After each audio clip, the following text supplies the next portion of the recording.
그리고 성으로 만들어진 모래 필전에서 파생된 우연, 규칙과 법칙대로 관용 태압을 달 인간 사회 같은 현상들을 다스린다. 이런 법칙들은 원자에서 사람에게 이르기까지 예측 불가능성에서 나온다. 오랜 물리학 법칙인 뉴턴의 마을릴레이 법칙은 예측 불가능성의 출현, 우연의 출현에 대한 완벽한 사례를 제공한다.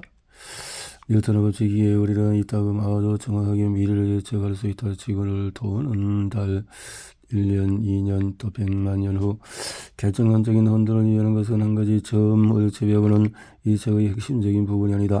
우리가 새 전체의 위치와 속도를 완벽하게 알면 우리는 새 전체의 불확정적인 미래를 예측할 수 있다. 그렇다면 이 새 전체의 불규칙한 행동이 정말 불규칙한 것일까? 현재에 대한 정확한 정보를 갖고 있으면 자연법칙에 따라 이들의 미래를 원칙적으로 예측할 수 있다고 주장할 것이다. 대부분의 자연법칙, 특히 물리학 법칙은 미적분에 기초하고 있다. 지금부터 100만 년 후라도 우리는 물론이고 우주의 그 어떤 유언한 정신도 모든 사물을 무한히 정확하게 알 수는 없을 것이다. 내가 이런 주장을 하는 데 있어 어떤 사물이든 그 사물의 속도와 속력을 동시적이며 자의적으로 정확히 측정할 수는 없다고 한 양자 물리학까지 거론할 필요는 없을 것이다. 요컨대 서로를 도는 새 전체에 대해서 알 수 있는 것은 모든 것을 안다 해도 이 새 전체의 미래는 불확정적이다. 프랑스의 수학자 앙리 푸앙카레는 결정론적인 혼돈을 처음 밝힌 사람이다. 그러나 20세기 중반까지 이 개념은 여전히 모호한 개념이었다. 화학에서도 예기치 않게 예측 불가능한 것들이 발견되었다. 두 분자 A와 B를 C와 D로 변형시킬 것으로 예측되는 한 화학 반응이 있다고 해보자. A와 B 분자가 각각 수십억 개씩 들어있는 시험관에서 이런 화학 반응이 일어나면 A와 B의 농도는 0에 가까워지고 C와 D의 농도가 증가할 것으로 예측할 수 있을 것이다. 분자같이 작은 물체뿐만 아니라 행성처럼 큰 물체도 혼돈스럽게 움직일 수가 있다. 이런 사례들은 자연법칙이 보여주는 예측 불가능성의 수많은 예 중에 일부에 불과하다. 모든 사례들은 불규칙이 법칙을 낳고 법칙이 불규칙을 낳는다는 것을 보여준다. 우리가 보는 모든 곳에서 예측 가능한과 예측 불가능한 것들이 서로 얽혀 있다. 우리의 선택과 그 의미는 이 모든 것이 여러분의 선택이 어떻게 영향을 미칠까? 무엇에 초점을 맞추기로 하는 것은 다름 아닌 하나의 시각을 선택하는 것과 같다. 박테리아, 꿀벌, 개미의 행동 선택과 집단 결정은 우리의 선택의 근원은 어디에 있을까? 이 질문을 살펴보기 위해 먼저 헤엄치는 박테리아와 다른 유기체들에 관해서 들여다보자. 박테리아 곧장 앞으로 헤엄쳐가는 것과 구르는 것을 조합해서 움직이는 것은 이상하게 세상을 사는 방법처럼 보일 수도 있다. 헤엄치는 박테리아. 우리는 박테리아가 헤엄치는 과정에서 먹이분자 수용체의 단백질 그리고 단백질 사이에서 복잡한 대화가 진행된다는 것을 살펴본 바가 있다. 자, 우리는 이런 분자들의 드라마 모드를 관찰할 수는 없다. 일반적인 현미경으로는 서로 부딪히는 분자들도 이 박테리아가 방향 전환을 선택한 것일까? 헤엄치는 박테리아를 처음 본 사람은 그렇다고 대답을 할 수 있다. 꿀벌들에게 식량 채집은 죽느냐 사느냐 하는 문제다. 꿀벌 군집은 매일 수많은 벌들을 내보내서 꿀과 꽃가루를 찾아오도록 한다. 그에게 꿀벌들은 이렇게 해서 열심히 식량이 풍부한 꽃밭에서 들어온 꿀벌은 그 유명한 발자춤을 춘다. 이 춤은 동료에게 꽃밭의 방향 거리 꿀의 양을 알리는 동작이다. 집에서 쉬고 있던 동료들은 이 춤을 보고 그 꽃밭으로 내려가거나 벌집에게서 나가있거나 한다. 발자춤을 춘 꿀벌들은 대개 벌집을 떠나서 다시 꽃밭으로 간다. 그러나 형편없는 꽃밭에서 돌아온 꿀벌들은 춤을 추지 않기로 결정하고 그 꽃밭으로는 절대 들어가지 않는다. 자기 조직하에 한 과정인 이러한 정보 교환은 원론적으로 단순하지만 거기에는 한 군집의 결정에 기초가 되는 수백 마리의 꿀벌들의 결정이 포함되어 있다. 알비페니스 개미 종에 속하는 개미 군집은 정교한 집을 짓지 않고 평평한 땅틈이나 작은 바위 동굴에 산다. 이 개미 군집이 이사할 때 중요한 문제에 직면하게 된다. 새 덩굴이 전거적을 수용할 정도로 넓어야 하기 때문이다. 이 군집은 한 가지 결정을 한다. 즉 덩굴이 너무 작으면 그것을 넘어서 충분히 넓은 곳으로 이주하기로 한다. 이 개미 군집이 이런 결정에 도달하는 방법은 그 결정이 군집의 운명을 좌우할 정도로 극히 중요하다는 점만 빼고 꿀벌들이 꽃밭을 찾는 것과 비슷하다. 우선 덩굴을 탐색할 개미들이 새로운 덩굴을 찾아 나선다. 이들은 각 덩굴의 크기를 측정해서 군집으로 들어오고 군집의 이들이 전하는 정보를 모아서 결정을 내린다. 많은 사회적인 유기체들은 훨씬 복잡한 집단 결정을 한다. 포식자를 피하기 위해서 군집 형태를 유연하게 바꾸는 물고기 종들의 집단 결정, 바로 그 형식의 성을 짓는 흰 개미들의 집단 결정, 그리고 아주 정확하게 군집의 온도를 조절하는 일부 곤충들의 집단 결정이 그러한 예이다. 선택과 예측의 불가능성. 우리가 방금 설명한 비인간들의 행동과 인간의 행동 사이에는 많은 차이가 있다. 인간은 전기로 되어가는 가장 복잡한 세포망과 가장 세련된 인식 능력을 가진 존재일 수 있다. 우리는 이기적이게도 인간 인식과 자유의지가 선택의 필수적이라고 생각하는 것을 좋아한다. 하지만 인간과 비인간의 행동 사이에는 근본적인 공통점 두 가지 있다. 첫째, 헤엄치는 박테리아의 경우와 달리 인간 행동의 분자적인 근원은 모르지만 이런 근원은 분명히 존재한다. 우리가 선택할 때마다 몸 어디에선가 와의 피가 엔진과 충돌하는 것과 유사한 사건이 분명히 일어나고 있다. 둘째, 또 다른 중요한 공통점은 선택이 예측 불가능하다는 것이다. 인간이든 비인간이든 한 개체가 그 선택이 있는지 물을 수 없는 모든 경우에 그의 선택은 예측이 불가능하다. 그러면 선택이라는 CHYP라는 분자가 다른 분자와 충돌하는 것 같은 외견상 사소해 보이는 예측 불가능한 사건이 될 수 있을까? 만일 그렇다면 많은 사람들은 이런 시각을 거부하려고 할 것이다. 그러나 내가 헤엄치는 전체 박테리아와 그들의 일부 부분인 분자에 대해서 처음 연구했을 때 많은 단백질 중에서 어느 것이 박테리아가 오는 방향으로 오고 있는지를 엔진에게 알려주는가 하는 문제가 나왔음을 상기하자. 선택을 분자에 연결시키는 유문론적인 설명을 싫어하는 사람도 있을 것이다. 선택이라는 것은 물질인 분자들의 상호 충돌 현상에 불과하다. 이런 시각에는 정신과 의미 같은 선택의 기본적인 요소가 결여된 것처럼 보인다. 그러나 세상의 모든 사건은 특히 그 사건이 생명체와 관련된 그 사건이라면 의미로 가득 찬 대화의 일부분으로 볼 수 있다는 점을 상기하자. 요약하면 여러 차이가 있음에도 인간과 비인간의 행동은 중요한 특징을 공유한다. 이런 공통점이 박테리아, 곤충 그리고 이들의 군집 행동과 결정이 진정한 선택이라는 것을 의미할까? 다음 주제로 넘어가기 전에 여기서도 규칙적이고 예측 가능하며 법칙적인 것들이 예측 불가능한 것에서 나올 수 있음을 지적하고 싶다. 박테리아가 하는 것과 거의 방향 전환은 예측 불가능하다. 그러나 박테리아가 먹이에 도달한다는 것은 예측할 수가 있다. 각 벌꿀 개체가 언제 벌집을 나올지는 예측할 수 없지만 벌꿀 군집이 꽃밭을 최대한 활용해서 꿀을 구하리란 것은 예측할 수가 있다. 생명체들의 우연과 필연의 세상에 대처하는 방식은 표면적으로 보면 다음 질문은 우연과 예측 가능성 문제와 별 관련이 없어 보인다. 먼저 한 유기체의 삶의 형식과 행동은 세계에 대한 확신, 가정, 예측 혹은 믿음으로 이루어진 세계가 나타낸 것임을 기억하자. 유기체들은 그들이 사는 세상을 예측한다. 이들의 생존은 전적으로 이런 예측의 정확성에 달려있다. 유기체들은 수백만 세대 그리고 수십억 년에 걸쳐서 계속된 시행착오를 겪고 성공적인 예측을 하게 되었다. 착오는 죽음을 의미한다. 그러므로 지금 우리가 보고 있는 것은 성공적인 시도의 결과들 뿐이다. 성공적인 생명체에는 예측 불가능한 것에 기대지 않는다. 숲의 퇴적물을 분해하는 유기체는 수년 동안 퇴적된 죽은 유기물질을 먹고 산다. 만약 이들이 특정 시점에 떨어지는 나뭇잎에만 의존했다면 멸종했을 것이다. 따라서 살아있는 유기체들은 세상에 대한 예측하는 것, 더 법칙적인 것 혹은 질서 있는 것에 관한 정보를 얻는다. 예측하며 산다는 것은 자연의 법칙을 발견했거나 그에 관한 정보를 얻었다고 하는 것이고, 생명체가 발견한 법칙의 범위는 진정 놀라운 것이다. 그 중에 많은 것은 물리학의 법칙이다. 예를 들어서 박테리아 핀으로 움직이는 열매는 어디서 오는 걸까? 물이 가득 든 잔에 잉크 방울을 떨어뜨리면 한 영역에서 나머지 영역으로 잉크가 퍼져나간다. 박테리아 편마도 에너지를 만들기 위해서 이와 동일한 원리를 사용한다.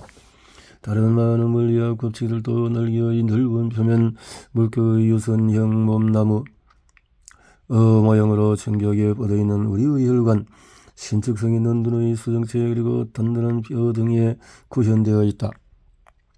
생명기능 물리학 법칙뿐만 아니라 화학 법칙도 구현하고 있다. 살아있는 모든 세포를 유지하는 수천 가지의 화학 반응이 그것이다.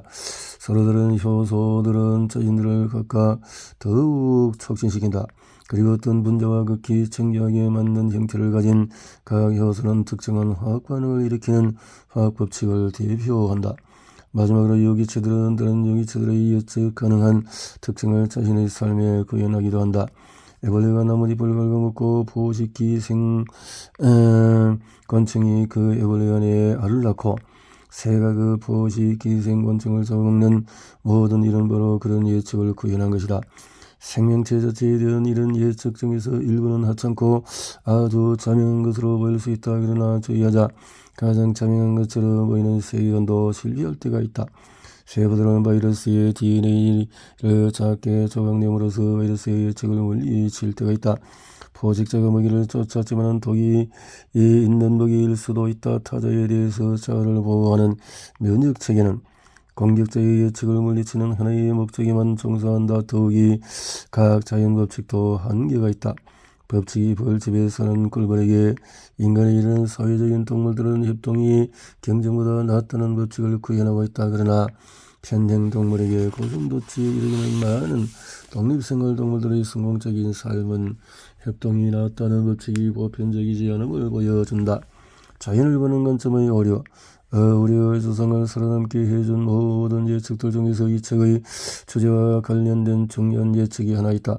이 예측에는 철학과 형이상학의 기초가 되는 근본적인 법칙들이 반영되어 있다. 6개월이 안 된 아기도 이런 추상적인 예측을 한다.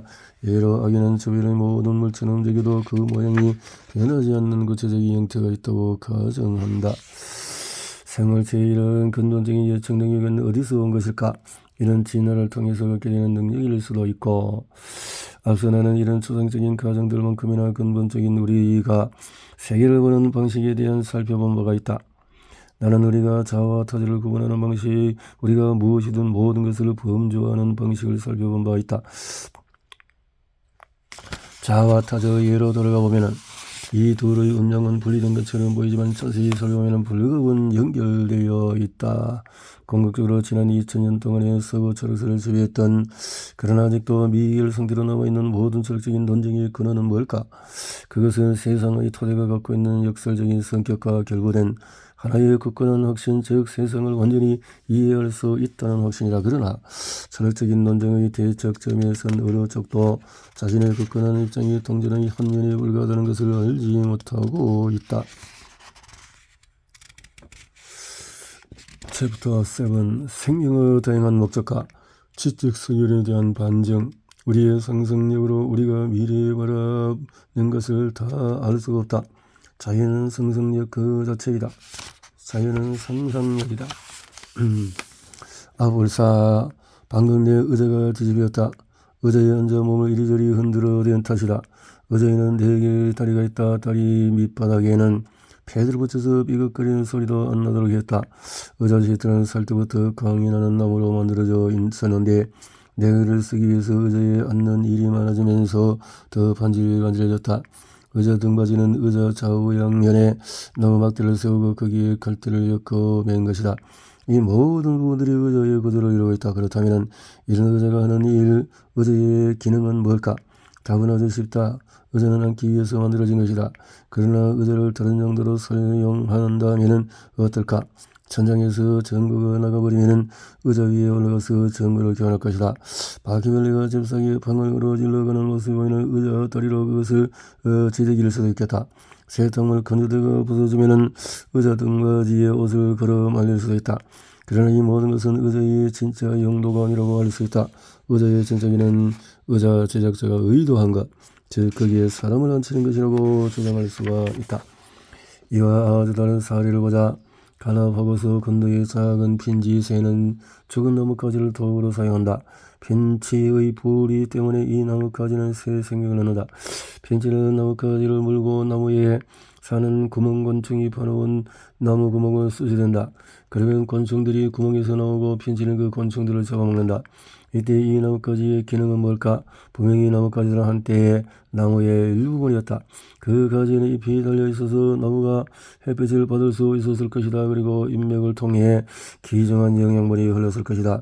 꽃을 피우고 나무가 번식하도록 했을 것이다. 이 모든 것은 과거의 일이 되어버렸다. 겨우 이런 일을 했던 나뭇가지는 죽어서 땅에 떨어졌고 이제는 버려진 쓸모없는 존재가 되었다. 그러나 핀치의 뿌리에서 죽은 나뭇가지들은 아마도 짧은 순간이었지만 새로운 그리고 사뭇 다른 목적을 갖게 되었다. 그렇다면 이 나뭇가지들의 진짜 기능은 뭘까? 핀치가 그 기능을 결정하는 데 어떤 역할을 한 걸까? 그 나뭇가지의 목적을 불어넣는 어떤 조물주 같은 존재가 필요한 것일까? 이 장의 사례들은 이런 질문에 대한 한 가지 답을 제안한다.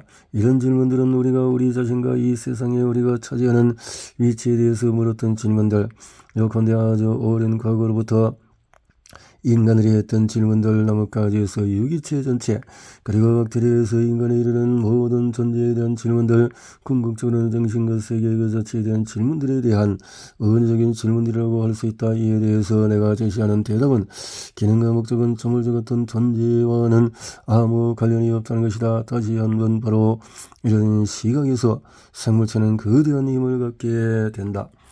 효소의 신비로운 기능들. 효소는 생명체가 생명을 유지를 위해서 의존하는 화학 반응을 촉진하는 분자다. 나는 이 효소를 다른 시각에서 살펴보려고 한다. 화학 반응을 통해서 유기체는 먹이와 빛을 유용한 에너지로 바꾼다. 이는 우리가 석탄이나 햇빛을 가지고 열이나 전기를 만들어내는 것과 같다. 또한 유기체들은 효소가 촉진하는 화학 반응을 통해서 세포가 성장하는 데 필요한 기초 물질을 만든다. 효소는 생체의 단백질과 분자 메시지 간의 커뮤니케이션과 비슷한 화학 반응을 촉진한다. 모든 효소가 두 분자로 결합하는 것은 아니다. 표면적으로 볼 때 효소의 기능이 무엇인지 분명한 것 같아. 즉 효소는 화학 반응을 촉진하는 기능을 가지고 있다. 그러나 그 이면에는 많은 미미한 점들이 존재한다.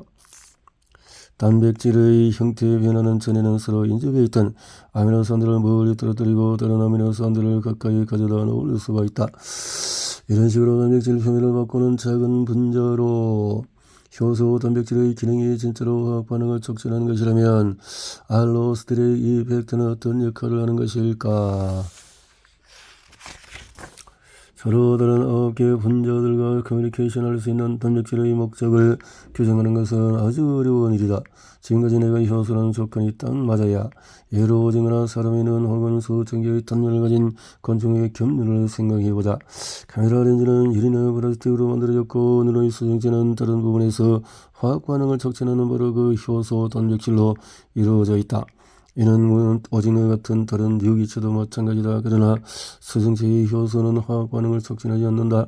화학 반응은 작은 공간에 수백만 개의 효소가 모여서 효소 농도가 매우 높을 때만 발생한다. 이런 농도에서 효소 용액은 주변보다도 밀도가 훨씬 높은 투명한 젤리 상태가 된다. 따라서 이 조직에서 화학 반응을 촉진하는 효소 분자들은 다른 조직에서 투명성과 고밀도를 부여하고 그럼으로써 수정체가 빛에 초점을 맞추게 한다. 효소 내의 분자 메커니즘은 효소만 특이하게 여러 기능을 하는 분자는 절대 아니다. 어떤 한 물질이 여러 기능을 하는 것은 예외 현상이 아니다. 이를 살펴보기 위해 효소 단백질과는 완전히 다른 종류의 단백질을 살펴보자. 이 단백질은 살아있는 유기체의 형체를 부여하는 세포 골격 단백질이다. 세포와 생명체 분자들의 관계는 집과 인간의 관계와 같다. 세포는 분자들에게 공간과 먹을 것을 제공한다. 집처럼 세포들도 붕괴해서는 안된다. 세포들의 붕괴를 막는 것은 세포 지지 시스템이라고 할 수 있다. 세포 골격 단백질이다. 세포 골격 단백질들은 엄격하게 규칙적인 패턴으로 모여서 세포의 지지 구조를 형성한다. 이들은 벽돌로 벽을 만드는 것이 아니라 가늘고 긴 막대 모양의 분자 기둥을 갖는다. 이 분자 기둥은 마치 텐트 폴대와 비슷한 이런 딱딱한 막대기로서 두 가지 점에서 텐트 폴대와 다르다. 첫째, 각 세포에는 텐트 폴대보다도 훨씬 많은 분자 기둥들이 존재해 아주 복잡한 분자 기둥망을 형성한다. 둘째, 분자 기둥들은 배열은 텐트 폴대의 배열보다 훨씬 덜 규칙적이다. 분자 기둥들은 모든 방향에서 세포를 끌어지르는 정교한 무늬를 이룬다. 이런 기본 구조는 세포의 형태와 통합성을 부여한다. 여기서도 세포 권력 단백질의 기능은 아주 분명해 보인다. 요건데 이들은 세포의 형태를 부여한다. 그러나 많은 용도로 사용되는 집의 벽처럼 세포 권력 단백질도 다른 용도로 사용될 수 있을까? 그림과 테피리스트리트로 장식된 벽은 삶의 공간을 장식하는 용도로 사용된 것이다. 책장이나 장롱을 넣으면 벽은 저장 공간을 제공한다. 또 벽은 배관이나 전선처럼 보기 흉하거나 위험한 것을 감추는 기능도 한다. 벽을 집의 지지나 장식용 혹은 다른 것을 감추는 용도로 사용하는 것이 너무나 분명한 탓에 우리는 그 용도 이면에 있는 선택을 보지 못한다. 그러나 전선을 벽 밖에 설치함으로써 돈을 얼마나 절약할 수 있을지도 생각해보자. 배관도 벽 밖에 설치할 수 있다. 세포의 지지는 집의 벽만큼이나 여러 용도로 사용이 된다. 예로 세포는 분자들을 운반해야 한다. 그래야 성장에 필요한 분자 기초 물질을 만들 수 있기 때문이다. 그러나 세포는 분자들을 다른 목적에도 사용할 필요가 있다. 즉 이런 분자들을 가지고 호르몬이나 영양분 같은 수출품을 만들어 항구로 보내야 한다. 그리고 다른 분자를 수입해 이들을 세포 내에 적절한 목적지로 운반해야 한다. 우리 몸에 있는 각 세포들은 서로 다른 목적지로 수많은 분자들을 수송하고 있다. 이런 업무는 그 규모에 있어서 수백만 개의 소포를 배달하는 우체국의 업무와 비슷한 정도다. 그런데 세포들은 분자들을 어떻게 운반할까? 우선 세포들은 소낭이라는 작은 거품으로 분자들을 써서 포장한다. 이 소낭들은 세포와 외부 세균로는 세포막과 동일한 물질로 이루어져 있다. 분자를 포장한 소낭들을 움직이기 위해서 세포들은 세포 구석구석으로 이어진 일정의 고속도로망을 이용한다. 이 고속도로망은 다름 아닌 세포를 지탱하고 세포의 형태를 부여하며 세포 모든 곳에 연결된 세포 결국의 분자 기둥망이다. 세포는 이 망을 통해서 소낭들을 이동시킨다. 분자 모터라고 하는 특별한 단백질이 소낭과 분자 기둥에 붙어서 분자 기둥망을 따라서 소낭들을 목적지로 전달한다. 한 개의 세포 안에서 이런 소낭들이 한 번에 수천 개씩 이동한다. 사방으로 뻗어있는 수천 개의 엘리베이터가 동시에 움직이는 모습을 연상하면 된다. 이 시간은 세포의 형태를 부여하는 세포 골격의 분자 기둥 막대가 운송망 기능도 하는 것이다. 게다가 이런 분자 기둥 막대들은 지탱 기능과 층관대처럼 보이는 기능도 하는데 그것은 세포를 한 지점에서 다른 지점으로 이동시키는 일이다. 아메바가 이동하는 모습을 현미경으로 본 적이 있는가? 아메바는 옹호의 한쪽 끝을 내밀고 다른 쪽으로 움츠리면서 기어가는 무정형의 세포질 덩어리다. 이들의 형태를 시시각각 변하게 만드는 것은 우리가 방금 말한 그 분자기둥 막대들이다. 이동할 때 아메바는 앞쪽의 분자기둥 막대망을 계속 늘린다. 단백질 물질들을 추가함으로써 앞쪽에 있는 분자기둥 막대망이 확장되는 것이다. 반면에 뒤쪽의 막대들은 분해되고 분해된 부분들은 앞쪽의 막대망을 확장하는 데 재활용된다. 앞쪽 막대들이 확장되고 뒤쪽 막대들이 파괴되면서 아메바는 이동을 한다. 즉 아메바는 자신의 몸을 지탱하는 지지구조를 개조하면서 기어가는 것이다. 정리하자면 세포 골격 단백질들은 한 세포 안에서 많은 역할을 한다.